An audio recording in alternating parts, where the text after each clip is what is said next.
Yang pertama, pentingnya sebuah strategi besar pembangunan hutan yang memiliki dimensi ekonomi dan lingkungan. Kita perlu melakukan sebuah koreksi besar, mestinya ada corrective action yang menggambarkan ajakan untuk paling sedikit menanam 25 pohon selama hidup. Jadi tidak hanya sekedar hutan, lingkungan alam. Kita punya sungai, kita punya lahan luas, ya. Kita artinya sungai itu kan sumber air, ya. Betul. Karena itu kita dalam rangka mengimplementasikan tuh kita merumuskan kebijakan yang memang tidak hanya sekedar memelihara, melindungi, tapi juga sekaligus bagaimana pemanfaatan hutan dan kekayaan alam itu untuk bisa menjadi sumber kehidupan masyarakat yang berkeadilan.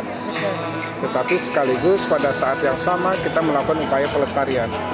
Dan itu sudah dilakukan secara tradisional oleh masyarakat kita, didukung oleh kebijakan pemerintah daerah. Ya. Karena itu di Kaltara kita mengembangkan program-program pembangunan infrastruktur yang langsung bersentuhan dengan upaya konservasi. Contohnya kita mengembangkan pembangkit listrik tenaga air. Betul. Lalu kita mengurangi upaya untuk pembatasan pemberian izin eksploitasi tambang, apakah batu bara, emas, dan lain-lain. Nah, kita juga mendukung penuh upaya untuk mengurangi pinjam pakai kawasan hutan untuk kegiatan di luar kehutanan. Tapi kita juga harus mendukung upaya untuk reformasi agraria, karena hutan kita itu masih luas, rakyat kita relatif banyak miskin.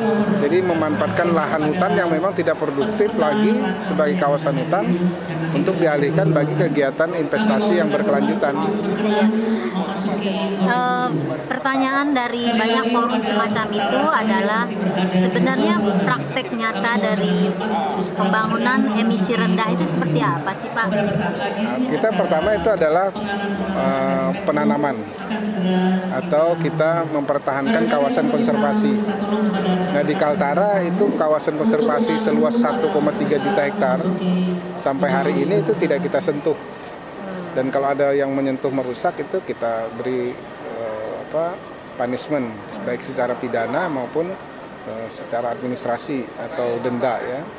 Nah, masyarakat kita pun khususnya masyarakat adat di Malinau, di Nunukan, adat Dayak Londaya, Dayak Penyah, itu juga melakukan upaya menjaga hutan itu secara adat.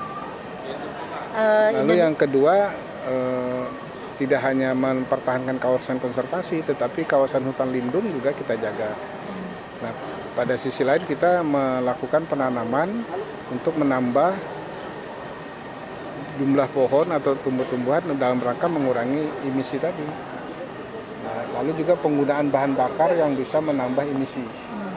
Nah, itu mestinya tidak hanya secara nasional, tapi juga kita berusaha, meskipun kami provinsi baru, membangun inovasi untuk mengurangi penggunaan bahan bakar yang dari fosil, juga termasuk batu bara.